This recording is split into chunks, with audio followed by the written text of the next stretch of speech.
오늘 우리에게 주시는 하나님의 말씀은 시편 139편입니다.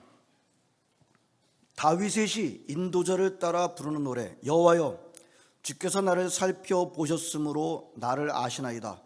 주께서 내가 앉고 일어섬을 아시고 멀리서도 나의 생각을 밝히 아시오며 나의 모든 길과 내가 눕는 것을 살펴보셨으므로 나의 모든 행위를 익히 아시오니 여호와여, 내 혀의 말을 알지 못하시는 것이 하나도 없으시니이다. 주께서 나의 앞뒤를 둘러싸시고 내게 안수하셨나이다. 이 지식이 내게 너무 귀하니 높아서 내가 능히 미치지 못하나이다. 내가 주의 영을 떠나 어디로 가며 주의 앞에서 어디로 피하리이까? 내가 하늘에 올라갈지라도 거기 계시며 스올에 내 자리를 펼지라도 거기 계시니이다. 내가 새벽 날개를 치며 바다 끝에 가서 거주할지라도 거기서도 주의 손이 나를 인도하시며 주의 오른손이 나를 붙드시리이다. 내가 혹시 말하기를 흑암이 반드시 나를 덮고 나를 두른 빛은 밤이 되리라 할지라도 주에게서는 흑암이 숨기지 못하며 밤이 낮과 같이 비추이나니 주에게는 흑암과 빛이 같음이니이다. 주께서 내 내장을 지으시며 나의 모태에서 나를 만드셨나이다. 내가 주께 감사하오면 나를 지으심이 심히 기묘하심이라. 주께서 하시는 일이 기이함을 내 영혼이 잘 아나이다. 내가 은밀한 데서 지음을 받고 땅의 깊은 곳에서 기이하게 지음을 받은 때에 나의 형체가 주의 앞에 숨겨지지 못하였나이다. 내 형질이 이루어지기 전에 주의 눈이 보셨으며 나를 위하여 정한 날이 하루도 되기 전에 주의 책에 다 기록이 되었나이다. 하나님이여, 주의 생각이 내게 어찌 그리 보배로우신지요, 그 수가 어찌 그리 많은지요. 내가 세려고 할지라도 그 수가 모래보다 많도소이다. 내가 깰 때에도 여전히 주와 함께 있나이다. 하나님이여, 주께서 반드시 악인을 죽이시리이다. 피 흘리기를 즐기는 자들아, 나를 떠날지어다. 그들이 주를 대하여 악하게 말하며 주의 원수들이 주의 이름으로 헛되이 맹세하나이다. 여호와여, 내가 주를 미워하는 자들은 미워하지 아니하오며 주를 치러 일어나는 자들은 미워하지 아니하나이까? 내가 그들을 심히 미워하니 그들은 나의 원수들이니이다. 하나님이여, 나를 살피사 내 마음을 아시며 나를 시험하사 내 뜻을 아옵소서. 내게 무슨 악한 행위가 있나 보시고 나를 영원한 길로 인도하소서. 아멘. 제가 볼 때는 호주에서 이 자리에 태어나셔서 계속해서 살아오신 분들도 계시겠습니다만 대체적으로는 한국에서 사셨다가 호주 와서 사시는 분들이 대부분이신 것 같습니다. 제 관찰이 틀리지 않다고 한다면 호주에서의 삶은 한국에서의 생활보다 이렇게 인생의 오르락내리락이 적지 않은가. 그것은 이제 여러 가지로 다르게 생각하실 분들도 계시겠습니다만 일반적으로 볼 때 그러다는 것입니다. 살던 나라에서 와서 다른 나라에서 산다는 것 자체가 얼마나 어렵습니까? 흔히 1세대는 어렵습니다. 1세대는 그저 씨를 뿌리고 2세대가 그 열매를 먹습니다. 그렇게 또 우리 말할 수 있습니다만 아무튼 일반적으로 볼 때 호주에서의 삶이 한국에서의 삶보다 조금 더 안정적이지 않겠는가. 왜 그런가 하면 호주 사회 자체가 안정됐기 때문이다. 예를 들면 이제 우리 호주 정치에 대해서 별로 이렇게 크게 마음을 많이 주지 않잖아요. 왜요? 호주 정치는 우리가 그렇게 매달리지 않아도 이제 잘 가고 있다. 반대로 우리가 한국을 떠났지만 한국의 정치 보면은 얼마나 많은 관심을 갖습니까? 자, 호주가 우리가 참 여러 가지로 안정되고 좋고 그 좋은 점이 있습니다만 영적으로 볼 때는 꼭 좋은 점만 있는가? 안 그런 것도 있다. 왜냐하면 그만큼 하나님을 의지할 이유가 덜 생기게 할 수 있다. 아주 드라마틱하게 오르락내리락 하면서 하나님을 만나게 되는 경우가 많은데 호주는 그런 것이 적지 않은가. 그러다 보니까 하나님을 참 깊게 만나는 그런 것이 적지 않은가.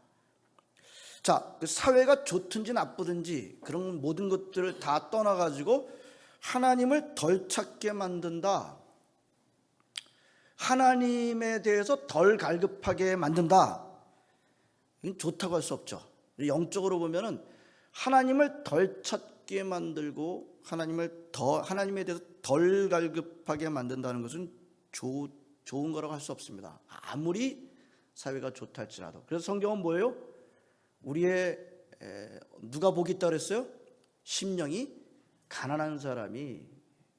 무슨 얘기예요? 하나님을 향하여 가난한 마음, 갈급한 마음. 하나님, 저는 갈급합니다. 가난합니다. 이 사람이 복이 있다고 늘 칭찬하고 있는 것입니다. 오늘 시편 139편은 얼마 전에 우리 큐티 교재에서 함께 묵상했던 시편입니다. 다윗이 지은 시인데요, 참 중요한 점을 우리에게 말씀해 주고 있습니다. 한 3가지 정도 묵상하겠습니다. 오늘 첫 번째가 가장 중요해요. 오늘 설교 제목이기도 합니다만, 하나님은 나를 아신다는 것입니다. 방금 우리가 호주에서의 삶, 한국에서의 삶을 우리가 잠시 생각해 보았습니다. 인생은 늘 실패를 경험합니다. 실패를 경험하지 않는 인생이 있습니까? 여러분 가운데 나는 실패를 경험한 적이 없습니다 라고 말하시는 분이 계신가요? 다른 사람들이 그럼 뭐라 그래요? 어이쿠, 너무 부럽습니다. 그 앞에선 그럴지 모르겠습니다만 속으로는 뭐예요? 아직 인생을 모르시는군요. 그렇게 말하겠죠. 그렇죠? 실패 없는 인생이 어디 있습니까? 모든 인생들이 실패와 좌절을 경험합니다. 그러나 그런 실패와 좌절 중에서도 감당하기 어려운 실패와 좌절도 있습니다. 그때 사람들이 절망하죠. 절망에 빠질 때 드는 압도적인 생각이 뭘까요? 절망에 빠질 때 압도적인 생각은 아무도 내 편은 없어. 누구도 나를 돕지 않아. 아무도 나를 돌보지 않아. 나를 알아주는 사람은 없어. 여러분, 극심한 절망 가운데 빠지게 되면 그런 생각에 붙잡히게 됩니다. 거기서 벗어나지 잘 못해요. 이때는요, 어떤 누구의 위로도 위로가 잘 안 돼요. 가장 가까운 이제 우리 사람이 바로 아내와 남편인데요, 가장 이제 도움이 될 것입니다. 이제 그것도 남편과 아내가 얼마나 가까운 사이였는지에 따라 달라지겠죠. 더 깊은 절망에 빠지게 되면 심지어 아내도 남편도 도움이 안 될 때가 있습니다. 아니, 사실은 별로 도움이 안 됩니다. 친구는 물론, 부모님들도 도움이 안 됩니다. 어디에 빠지고 오직 나 혼자야 라는 생각에 빠지고, 아무도 나를 돕고 있지 않아 라는 생각에 빠지게 됩니다. 이 다윗이 쓴 시를 보게 되면 다윗이 그런 상태에 여러 번 들어갔었던 것을 우리는 보게 됩니다. 수많은 시를 다윗이 썼을 때 다윗이 그런 점을 얘기해 주고 있어요. 자신의 그 아주 참담한 지경에 빠진 것을 여러 번 말하고 있는 것을 보게 됩니다. 그런데 오늘 다윗의 시 139편에서 다윗이 가장 강점에서 말씀하고 있는 바가 뭐라고요? 그 어느 누구도 나를 알지 못하지만 하나님은 아신다. 그 점이 오늘 우리가 집중적으로, 여러분, 제가 개인적으로도 경험했습니다만 하나님이 나를 아신다라는 것만큼 위로를 주는 게 없어요. 절망에 빠져 있을 때 세상에 그 어느 누구의 위로도 위로가 잘 안 됩니다. 위로가 필요 없다는 뜻은 아니에요. 근데 이 위로가 잘 안 돼요, 사실은. 근데 하나님께서 나를 아신다. 그 하나님께서 나를 도와주신다. 그것만큼 큰 위로를 주는 게 없어요. 다윗은 하나님께서 자기를 알고 있다는 것에 대해서 굉장히 디테일하게 말씀해 주고 있어요. 1절서부터 여호와께서 나를 살펴보셨기 때문에 나를 아시고 계십니다. 내가 앉고 일어서고 생각하는 것, 내가 가는 모든 길, 내가 눕는 것, 내가 하는 모든 말을 아십니다. 내가 하는 모든 말을 알고 있대요. 여러분, 여러분의 아내가, 여러분의 남편이 여러분이 하는 말을 알아들으십니까? 다 알아들으세요? 저와 저희 집사람은 사이가 좋아 보입니다만 항상 이 문제 갖고 싸우는 거죠. 내가 하는 말이 뭔지 몰라. 그러면서 하는 거죠. 가장 가까운 아내와 남편도 내가 하는 말을 다 못 알아들어요. 100% 내가 하고 있는 말을 알아듣는 사람 없습니다. 자, 그러나 내가 하는 모든 말을 오늘 하나님께서는 다 아신다고 말씀하십니다. 그런 하나님을 피해서 나는 어떤 곳으로 가도 숨을 수가 없습니다. 7절입니다. 하늘로 가든지 땅 밑으로 가든지 바다 끝에 가든지 하나님은 나를 아시고 그리고 나를 인도하십니다. 하나님의 오른손이 나를 붙들으십니다. 내가 어떤 어둠이 나한테 몰려와서 그 어둠은 안 돼라고 하지만 하나님한테 어둠이 문제가 안 된다는 거예요. 그 감이 하나님한테는 빛과 별로 차이가 없으시다. 그 다음에 보게 되면 나의 내장 다 조성하셨고 어머니 뱃속에서부터 나를 만드셨다. 사실은 이제 더 깊게 되면 만세전서부터 그렇게 나를 섭리하신 거죠. 하나님께서 그렇게 하신 것은 내 영혼도 잘 알고 있습니다 라고 말씀하고 있습니다. 나의 모든 것들은 주님 앞에서 숨겨지지 못합니다. 하나님 앞에서 숨길 수 있는 게 없어요. 나의 형질이 이루어지기 전, 나를 위하여 정한 날이 하루도 되기 전에, 여러분 이번에 그 교재 갖고 하신 분은 나의 형질이 이루어지기 전, 나를 위하여 정한 날이 하루도 되기 전. 그래서 굉장히 어머니 뱃속에서 우리 정자와 난자가 만나가지고 수정체를 이루는 것을 의미한다. 예? 그렇게 해서 시작된 하루도 시작되지, 그것도 다 주의 책에 기록되어 있다. 여러분, 다윗의 관찰이 참 깊습니다. 한마디로 다윗은 하나님은 나를 처음부터 끝까지 다 아십니다. 여러분, 이것만큼 큰 위로가 되는 게 어디 있을까요? 예? 하나님이 나를 아시고 계시다. 손들 어떤 실패와 좌절을 맛보더라도 아무도 나를 몰라. Nobody cares me. 나를 돌보는 사람은 아무도 없어 라는 그런 생각에 빠져 계시지 마시기 바랍니다. 아닙니다. 하나님은 여러분들을 아십니다. 그 하나님 여러분에 관해서 모르시는 게 없어요. 다 아십니다. 심지어 여러분들이 여러분들 자신에 대해서 모르는 것까지도 다 아시고 계십니다. 제가 얼마 전에 요점에 대해서 정말 하나님께서 귀한 깨달음을 주신 게 있어요. 여러분, 사도행전 3장을 보게 되면 성전에 미문에 앉아 있었던 그 거지가 있었어요. 기억나시나요? 나면서부터 한 번도 걸어본 적이 없는 그 사람의 나이가 누가의 기록에 하면 맨 끝에 40여 세나 되었더라. 태어나서 40여 년 동안 한 번도 걸어본 적이 없었던 거지가 늘 그 자리에 앉아 있었습니다. 그날 베드로와 요한이 기도하러 가다가 그 거지를 만나게 됩니다. 거지가 베드로와 요한을 보고 뭘 달라 그랬겠어요? 뭘 줄까 하고 쳐다봤겠어요? 예? 거지가 뭘 달라 그랬겠어요? 돈 달라 그랬겠죠. 돈 달라고. 예? 그날도 뭐 거지가 이제 베드로한테 그 요한한테 돈을 기대하고선 쳐다보고 있었는데, 그때 베드로 요한이 뭐라 그래요? 우리한테 돈은 없어. 하지만 우리한테 있는 게 있거든. 나사렛 예수 그리스도의 이름의 능력이야. 말하노니 일어나 걸어라 하면서 손을 붙잡고 딱 이렇게 세우는데, 여러분 40여 년 한 번도 걸어본 적이 없는 사람이 일어날 때 어떻게 일어날까요? 아무리 그래도. 근데 스프링이 튀듯이 올라서더니 있잖아요. 뛰어다니면서 찬양하고 돌아다녔던 것을 보게 됩니다. 제가 무슨 얘기를 하느냐면요, 그 거제는 40년이 넘도록 궁핍에 처해 있었어요. 40년이 넘도록 나한테 필요한 것은 이거야, 나한테 필요한 것은 이거라고 한 게 뭐예요? 돈인 줄을 평생토록 알고 산 거예요. 예? 내 인생에 오직 필요한 건 돈이야 라고 평생토록 알고 살아온 겁니다. 그날도 베드로와 요한을 바라보면서 돈을 바라보고 쳐다본 겁니다. 그러나 베드로와 요한은 그 인생을 보는 순간 그에게 필요한 것은 돈이 아니라 예수 그리스도의 능력이라는 것을 깨닫게 해줍니다. 무슨 말을 하겠습니까? 여러분, 심지어 나 자신도 나에게 필요한 게 뭔지 모르고 산다는 거예요. 예?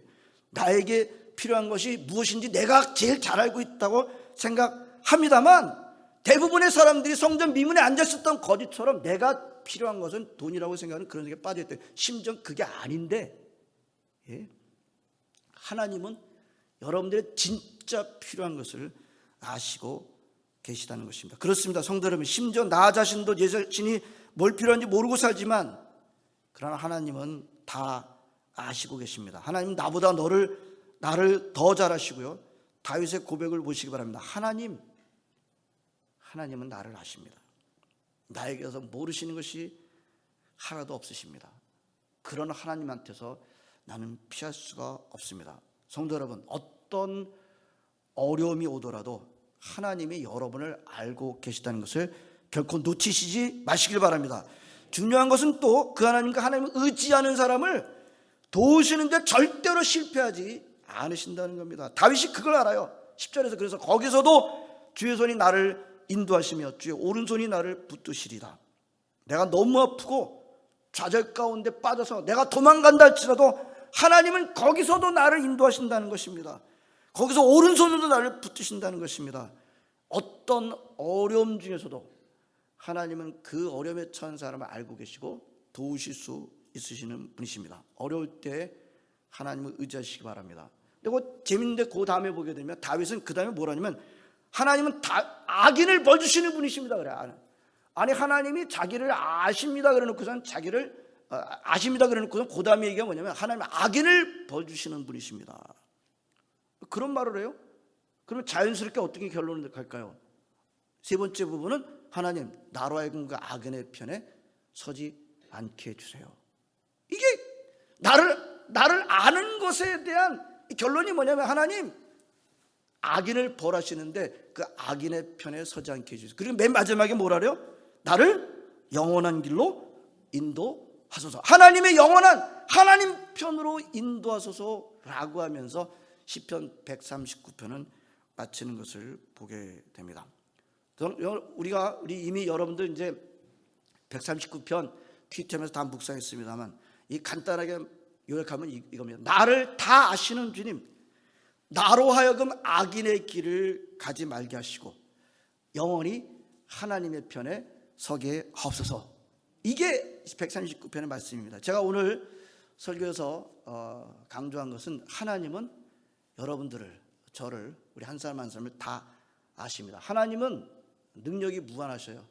70억 명의 인구, 아니 그 이전에 산 사람 모든 사람을 마치 한 사람을 돌보듯이 돌보시는 분이십니다. 예? 그런 능력이 있는 분이세요. 다 아세요. 그 어떤 어려움 중에서도 하나님 나를 알고 계시다는 것을 놓치시지 마시길 바랍니다. 그 하나님은 좋으신 분이십니다. 그 하나님이 여러분을 도우시기를 기뻐하십니다. 어려운 때 하나님을 의지하실 때 반드시 도움이 있게 될 줄로 믿습니다. 기도하시겠습니다. 하나님, 우리가 이 예배 같이 드리며 오늘 시편 139편 또 묵상합니다. 하나님, 나를 온전히 아시는 주님, 심지어 내가 나를 알지 못하는 부분까지도 아시는 주님, 그렇습니다. 그 하나님이 나를 오른손으로 붙들어 주신다고 하십니다. 그 어떤 어려움 가운데서도 하나님이 나를 알고 계시다, 하나님이 나를 돌보고 계시다, 놓치지 않는 저희 모든 성도들 되게 하여 주시옵소서. 예수님의 이름으로 기도합나이다. 아멘.